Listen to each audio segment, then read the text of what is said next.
there's no need for them to, quote, try for 12 months before they're eligible to get coverage.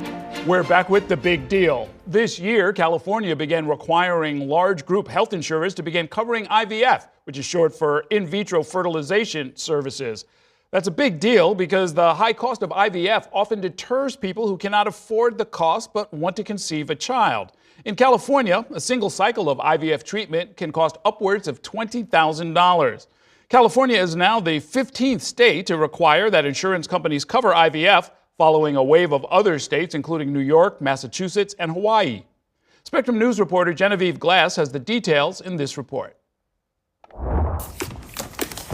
These children's books represent a family Abby Feeder fought years to build. We went through an insane 6-year journey to our twin children. We did emerge on the other side with boy-girl twins. Abby started trying to conceive at 33 years old.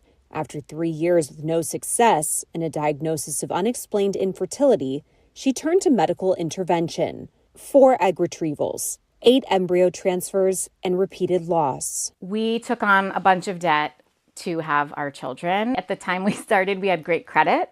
So we were able to get a lot of interest-free credit card opportunities, IRAs, 401ks, anything that we could possibly take, we did. California clinics charge an average of $24,000 per IVF cycle. That's according to the U.S. Department of Health and Human Services. It's a cost most insurance plans have historically not covered.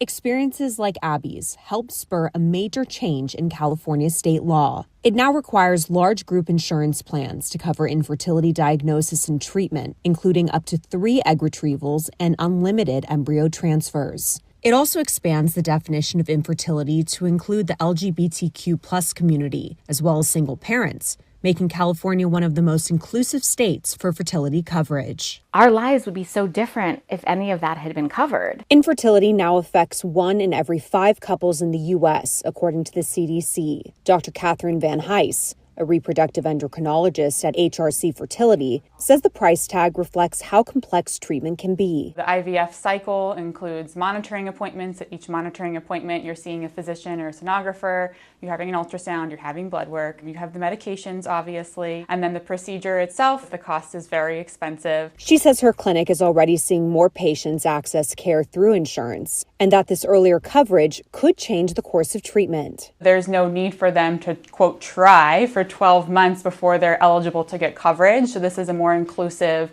language which would allow them to get care right away. For Abby, the new law can't erase what she went through, but she hopes it means that fewer families will have to risk everything just for a chance to build one.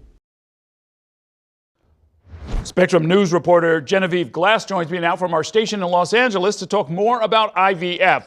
Genevieve, great reporting. I wanted to pick up on a statistic from your piece that 1 in 5 couples in the U.S. are affected by infertility.